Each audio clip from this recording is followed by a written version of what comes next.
All right. Call this meeting to order. Special City Council meeting of June 3rd, 2022. Mayor Droba is on Zoom. He can speak, but he cannot vote. So, Harley, did you want to start, or how do you want to do this? Yeah, if you want, Joe, I can run the meeting and you guys can just vote. I have all my paperwork and information here, and as you just pointed out, I will not be able to vote. However, I have no issue with running the meeting. Have at it, bud. All right. First of all, I want to thank everyone for coming on such short notice. We were planning to have the meeting at noon today because that was when I was able to come, but there is just more issue than urgency than what noon would bring. So with that being said, we did call this meeting to order. Please note that we have Councillor Deitch, Councillor Kraus, and Councillor Buller present. We do have a quorum. Our first item of business today is to review the Kuching County declaration of the flood emergency. We were able to see this before. It's in your packet today. Does anybody have any questions, concerns, or issues on that? And Betty, do you want to walk us through any highlights that we need to know about? Thank you, Mayor and Council. No highlights. I just wanted, because it is county-wide, they have stated a county-wide state of emergency. I just figured this is good information for everybody to have, along with us as declaring a citywide emergency as well, in conjunction with that. Okay. With that being said, we'll go on to item number 2. Consider the adoption of the resolution proclaiming and declaring flood emergency due to the recent storms resulting in flood damage, which began on April 22nd, 2022. Chair would entertain a motion to consider that resolution. So moved. We have a motion by Councillor Buller. Do we have a second? Second. We have a second by Councillor Deitch. Any discussion? Hearing none, I'll call the question. Aye. Aye. Aye. And I will stay out of it. So the motion passes 3-0. Next, we have consider the cooperative agreement with the United States of America and the City of International Falls for emergency flood assistance. Chair would entertain a motion to move forward with that agreement. So moved. Second. Who is that? Kraus. Okay, Councillor Kraus moved, and I believe Councillor Buller seconded that. Any discussion on that? Now, Betty, I guess I have one question. I was looking through the information that we received yesterday. This is going to take 2 members to sign. Is that correct? The resolution requires 2 signatures. The city does require 2 signatures as well. So yes, we will need to have both signatures on the bottom. And the mayor being here can sign those documents today. Okay, and just to make sure that there's no issue with that, the Mayor Pro Tem and one of the councilors have no issue with signing that after the meeting? Nope. Nope. Okay, sounds good. Any other discussion on that? Hearing none, I'll call the question. Aye. Aye. Aye. Motion passes 3-0. Next, consider the adoption for the resolution requesting emergency flood assistance. Chair would entertain that motion. So move. We have a motion by Councillor Deitch. Second. We have a second by Councillor Buller, I think that was. All right, any discussion on that? Hearing none, call the question. Aye. Aye. Aye. And I will stay out. Motion passes 3-0. And I realize it's not on the agenda, but Betty, or City Administrator, could you just give us a quick, brief overview of what's going to be happening at Water Plant and why we're doing it? Sure, Mayor, thank you.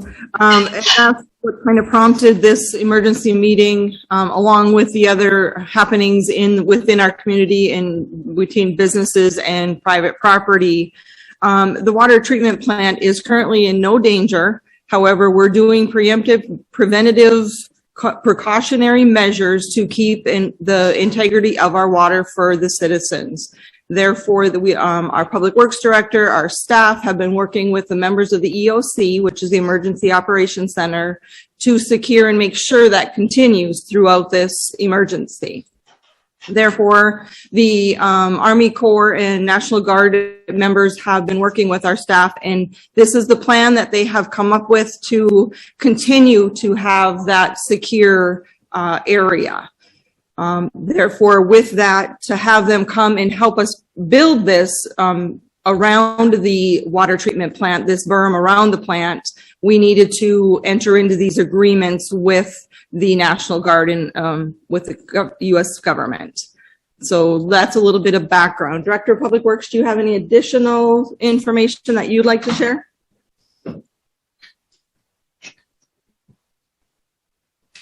Public Works Director, could you just say how much extra depth we have? I believe it was 28 inches that we're good, but we're just worried about if the rain continues.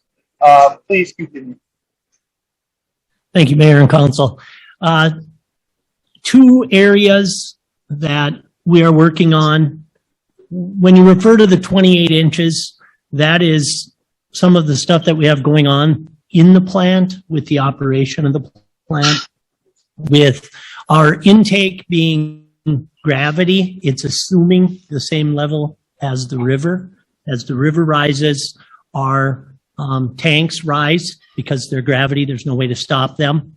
One of the concerns is if it gets too high, we could cross-contaminate into our clear well, or we wouldn't have the ability to backwash, which is part of the process that we need to do.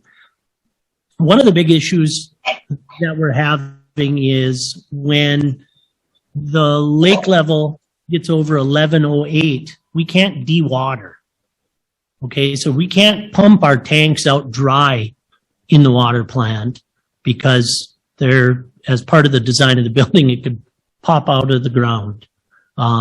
So to take preventative measures to make sure that we've raised the weir on the one tank. Another issue that we're having is Second Creek is backing up through a swale that's on the east side of the property. So if that gets to a certain level, we could end up with water in the plant. Okay, I know there was some concerns yesterday that were in danger. Our biggest concern is yesterday, as the Army Corps, the captain stated with the Army Corps of Engineers, was this is a medium threat. Okay, but this weekend, the amount of rainfall that we got was way over what was expected. And these measures are being taken that if they say we're going to get a ½ inch and we get 2 inches, that's where we're having the issue.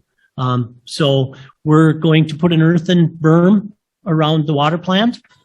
When that is done, then we are going to look to extend the concrete curbs in the areas so that if the water does get too high, it doesn't spill over the curb and contaminate any other parts of the plant. So, Does anyone have any questions for the Public Works Director? I do. Is Please. this permanent berm then? no, it's not. That's going to be just temporary. It's going to be temporary and it has to be removed within 30 days after the flood event is deemed. Okay. And there was some concern, there was some talk about how to keep it permanent. To be honest with you, I'm not worried about that. I've been in touch with Bolton and Mink. One of the things is with our capital improvement plan, which we've looked at the inside of the plant. We're going to look at possibly dealing with this situation long term. The biggest thing is the Army Corps. This is a temporary fix. The reason why they have you remove it is if we leave it there and we have another event like this 5 years from now, and we rely on that and it fails, they're saying that they won't guarantee that, or they won't come back and help us the next time. So I've reassured them that if we're signing an agreement that it has to be removed within 30 days after the event, that's what we will do. Okay. Any other questions for the Public Works Director? All right, thank you, Ted. I would just also like to notify the council. It's not so much the National Guard that's working on this. It's strictly the Army Corps of Engineers. But at 10 a.m., the National Guard will start sandbagging the outer perimeter of the construction area at the water plant to try and keep some of the water back so we can do the construction. Right now, we're trying to find quality clay, which I'm going to meet the Army Corps at 10. We've got several spots that we're looking at. They went and looked at some stuff last night that they didn't feel was up to standards. But it's going to be very busy at the water plant over the next few days. The next week, I would ask that people stay away. I've talked to the police chief and asked him to patrol out there, but everybody's called rubberneckers. But it's going to be busy, it's going to be fast, and I encourage people to stay away, please. That is directly the opposite of what you used to say when you first moved out to that spot. You said you'd like for us to come out and see your new digs. No, I greatly appreciate what you're doing. And again, I just want to reassure for everybody that this is not an immediate threat. This is preventative maintenance just in the event that we continue getting water. But we're being proactive rather than reactive. Exactly. Does anybody else have any questions? Any concerns? With that being said, nothing else on the agenda. We will adjourn. I do appreciate the Mayor Pro Tem and the City Councilor that signs the paperwork so we can get this moving. We are adjourned. Thank you all for physically showing up, and I apologize that I could not be there.